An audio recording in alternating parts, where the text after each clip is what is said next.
The views and opinions expressed on this program are not necessarily those of this station, JVC Broadcasting Management, or its sponsors. With so many people living longer, the fear of outliving your money becomes a reality for many of us. Will I be a financial burden? Will I outlive my money? How will I be remembered? My name is Neil Himmelstein, president of Main Street Planning Group. Please contact me by visiting mainstreetplanninggroup.com. That's mainstreetplanninggroup.com, or call 631-647-4694. I will introduce you to strategies that will guarantee you will not outlive your money, that can guarantee you will not be a burden on your loved ones. Through a collaborative approach, we will uncover solutions that offer tax-efficient strategies, lifetime income, and legacy planning, choice, organization, direction, and education. That is the code we stand behind. Contact mainstreetplanninggroup.com. That's mainstreetplanninggroup.com, or call 631-647-4694. And listen to me every Friday at 3 p.m. as I host the Main Street Code for Financial Success, right here on 103.9 LI News Radio. Good afternoon. Welcome to the Main Street Code for Financial Success. I'm your host, Neil Himmelstein. I'm here every Friday at 3 o'clock. And if you happen to miss an episode, you can catch me on my website, themainstreetcode.com, or on Spotify or Apple, and you can get all our past episodes. We pride ourselves at Main Street Planning Group in being experts in life insurance, annuities, disability, long-term care, and in doing the planning that you need for your future. And we have hundreds of advisors across the United States, whether they're CPAs, accountants, attorneys, or other insurance professionals that use us as a wholesaler and our expertise and giving a variety of options and plans with over 30 different companies. And one of the big things we advocate is you putting together a financial team for yourself to assist you. And if you don't have a team, we work very well with others and help put together a team that works for you, because everything has to be coordinated in a financial plan, whether it's estate planning or retirement planning, college education planning. All these different things that we go on through our lives should be in a coordinated fashion so that you can maximize everything that you're doing. Today I had a question earlier, so it's fresh in my mind, and I want to bring it up to everybody about what's the difference between a Roth IRA, or Roth 401k, and life insurance. And this was a great question, and this came up from a 58-year-old who works for a very big company. Actually, he's a CPA, and he works for a major company, and he has extra money that he wants to invest because he knows that he's going to be retiring at 65 and he's 58. And what is the maximum I can do? What do you think, Neil? I'm debating between putting money into a 401k or a Roth 401k or life insurance. What do you recommend? Well, it's different for everybody. My first recommendation was, first he said a regular 401k, then he said he could do a Roth 401k. I said, is your company going to match any of the funds? His answer is no. It's absolutely a zero match in his program. Well, I mean, because if they were going to match funds, whether it's a Roth 401k or a regular 401k, if they were going to match funds, I'd say take advantage of the match. I mean, I can't give you a 2-to-1 in life insurance.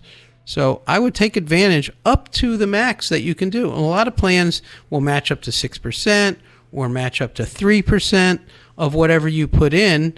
The company will add a match. He said he's an owner of this firm or a partner, and they won't do a match. So then he said, okay, so they're not going to do a match. So let's compare the difference between a Roth and life insurance. And why do I say that? For those of you who don't know what a Roth IRA or Roth 401k is, this came out years ago. And basically, your regular 401k or your regular IRAs, you get to take a current tax deduction for whatever you put in. So essentially, if I put $2,000 or $5,000 into an IRA or my retirement program, and let's say I make $100,000 and I put in $5,000, Well, to the IRS, you are now making $95,000. You have that $5,000 you deduct from your salary, basically, so that you only get taxed now on $95,000. It's a very tax way of putting money into an IRA or 401k. So you get that deduction. The beautiful part about IRAs and 401ks is, or 403bs, any type of what we call a qualified retirement plan, is that money will grow tax deferred until you use it. What does that mean? So as that money is invested, you're not paying tax every year. Now, if you were to just do an investment on the side of anything without being under a qualified roof, you have to pay taxes on your earnings every year. And if you're buying mutual funds, you could actually lose money and pay tax on it because you're buying multiple things inside that fund, and that's a whole nother thing. So that tax deferral is a big deal. But here's where the rubber hits the road. When you want to use that money, it then becomes taxable as ordinary income tax because you've taken a tax deduction. So let's say, for argument's sake, I've been investing in a 401k for a long time, or an IRA, and I have $100,000 in it, and now I'm ready to retire, and I want to take out money from it. So I take out, it's grown now to $200,000, and now I'm retired, and I take out $20,000. Well, guess what? That's taxable to you. All the earnings and everything else is taxable to you. Whatever you take out is now taxable to you, so you're pushing it down the road. Also, in a regular IRA or 401k and everything else, there are rules that you can't touch that money till you're 59 and a half. If you do, there's a 10% tax penalty plus an ordinary income tax, which is added to your salary of whatever it is, and that can be detrimental to you, where you can really get hurt taking out that money early. Now, some 401k plans, you can borrow money, but you have to repay back that loan. So there are a few exceptions there, but otherwise, you're getting whacked on taxes. 10% penalty plus ordinary income tax, which will be added to your salary at the end of the year, which could put you in another tax bracket altogether. So it could be tremendously detrimental. So this gentleman's 58 years old. Now they came out with something called a Roth, or a Roth IRA, and they also have these Roth 401ks, which came later. And basically what the Roth does is you have to use after-tax dollars. So you don't get that tax deduction, but you can take out the money tax-free at retirement, and it's tax-deferred. So now you get a double tax thing here. You get that tax deferral like a 401k or regular IRA, but you can also take out the money tax-free, but there are caveats, there are age limits when you can take that money out. And it's pretty good. For many people, it's a much better situation to have that tax-free money later on than taxable. It's possible you could do both, and that's where you have to do planning as to what's better for you. What's maybe better for you may be different for somebody else. So every plan that you do and every investment you do has to correlate with not only diversifying your assets, but diversifying your taxes. When are you going to pay taxes? How will it affect me later on? How will it affect me today? These are all things you have to consider. Now, to an accountant, most accountants, all they're concerned about is saving you taxes today. They may not be looking at when you're 65 or 70 or 75. That's not what we do. We look at your whole lifespan and say, let's plan it out. Let's plan out when to spend money, which money to spend. Should it be taxable money that you're using for retirement? Should it be tax-free money you're using for retirement? These are all things that play into it. So now, I want to get into the difference between a Roth IRA and life insurance. Just like a Roth IRA, you put money into a life insurance plan after tax dollars. The money that grows in that account is completely tax deferred, just like a Roth IRA, just like a Roth 401k, just like an IRA, just like a regular 401k. So any money you put into a life insurance contract is completely tax deferred. Now, like a Roth IRA, like a Roth 401k, you can access that money tax-free. 100% tax-free. That's huge. Unlike a Roth IRA or a Roth investment, you don't have age restrictions. You could take that money out at any time on a life insurance contract. There's no age restrictions. There's also no 1099s. Okay, so it's a great tax-efficient vehicle. And you have another element on top of it called life insurance. And when we get back from break, I'm going to go into a little more detail. You're listening to the Main Street Code for Financial Success. I'm your host, Neil Himmelstein. If you want to reach me, 631-647-4694. I'm always available for your questions. I never charge on our visits. That's not how I make my money. I'm happy to help you with any of your plans. Again, 631-647-4694, or you can reach me at themainstreetcode.com. We're heading into a commercial break, and we'll be right back.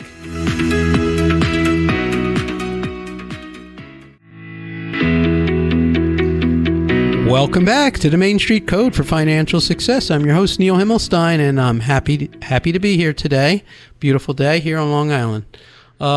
Before the break, we were talking about the difference between a Roth IRA and life insurance, because I just got that question this morning, and I want to clarify it and go into a little more detail.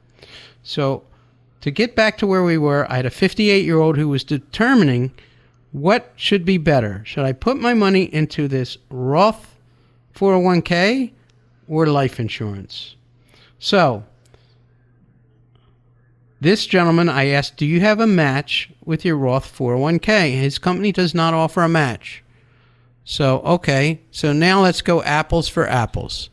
So both a Roth IRA or a Roth 401k, I can put in after tax contributions, so I don't get any tax deductions. The money grows tax deferred, and you can take it out tax free. All great. Here's the restrictions on a Roth. If it's a Roth IRA, you have definite restrictions on how much you can put in. That's number one. On a Roth 401k, you also have restrictions as to how much the company, and your age and everything else that you can put into your 401k. But there are definite restrictions. With the life insurance, you have unlimited amounts that you can put in. And it's flexible. You can put in more one year and less another year. It's completely flexible. The Roth can be flexible up to a cap of what you can put in. The Roth also has restrictions on when you take the money out.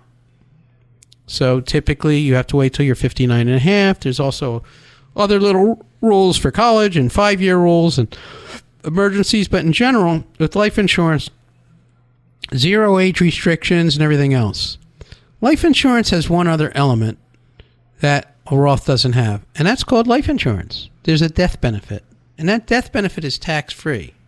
Now, when we set up life insurance just for retirement plans, and this a lot of people don't understand, we don't try and buy the most amount of life insurance we can. We actually use it as a conduit to get to your tax-free money. So what do I mean by that? So if I put money into a life insurance contract, my money is really going towards two things. It's going towards the cost of life insurance, and it's going towards some sort of growth vehicle where I could take the money out tax-free. So it's going into cash. That cash, part of that cash is going towards a death benefit, I have to admit, because it is life insurance. The rest of it, I want it to grow. So if I want to minimize the cost of what I'm putting into that life insurance, if I want to absolutely minimize it and maximize my cash, I want to make the life insurance death benefit as low as it will allow me to do it so I can make this thing happen. It forces me to have some life insurance on that money so that I can't use it as a investment vehicle. You can do it that way as an investment vehicle. It's called a MEC.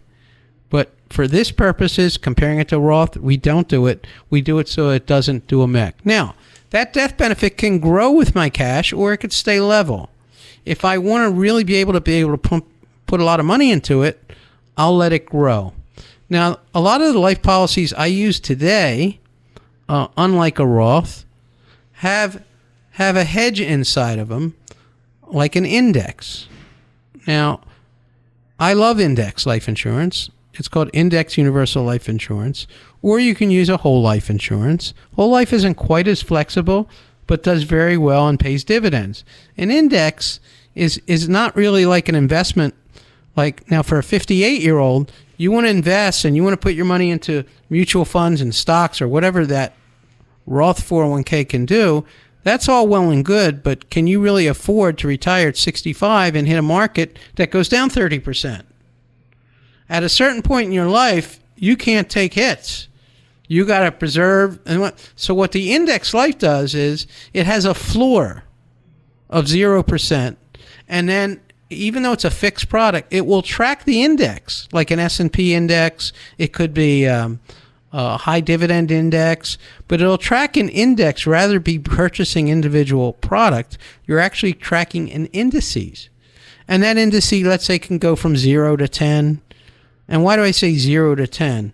Because what happens is if the market has a bad year, 0 is your hero. You don't lose anything.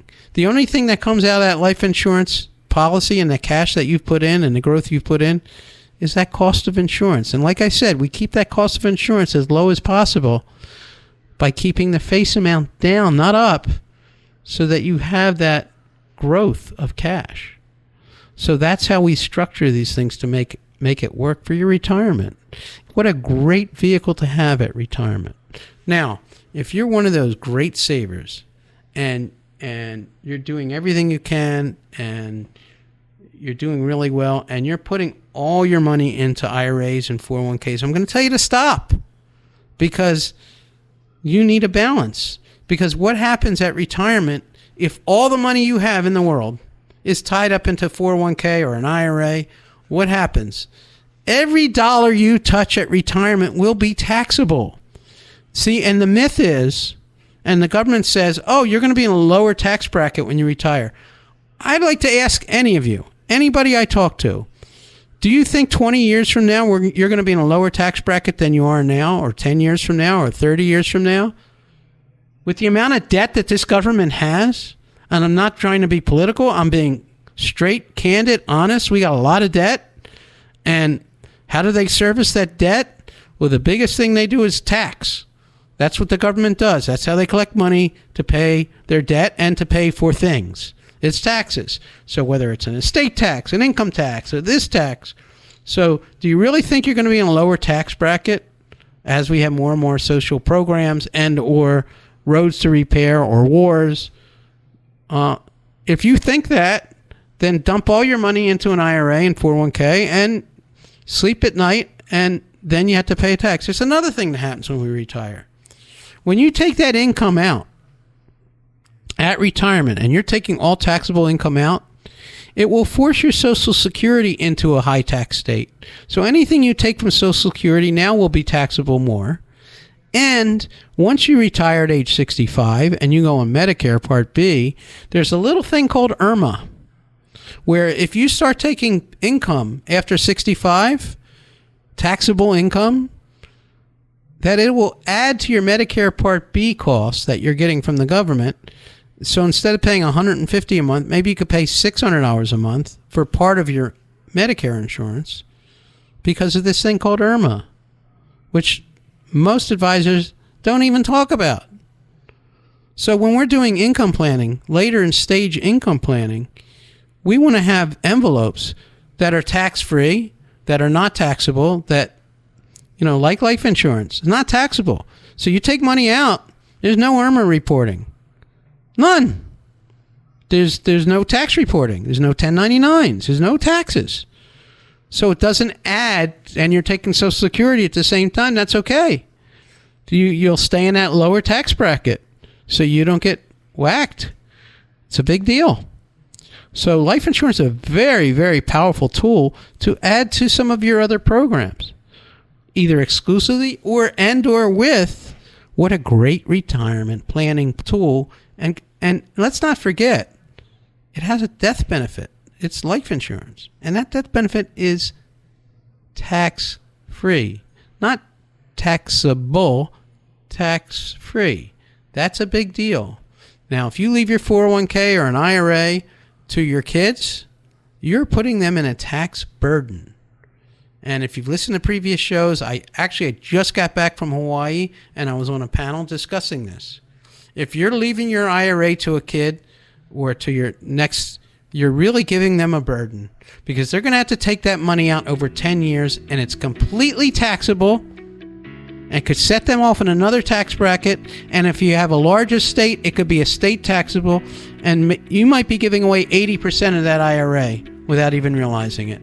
Let us give you strategies to show you how to implement life insurance in your life to increase your life income and benefit to your beneficiaries.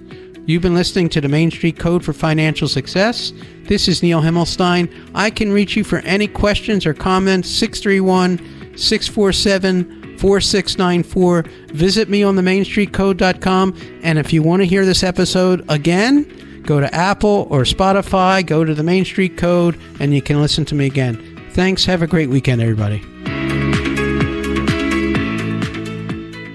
The views and opinions expressed on this program are not necessarily those of this station, JVC Broadcasting Management, or its sponsors.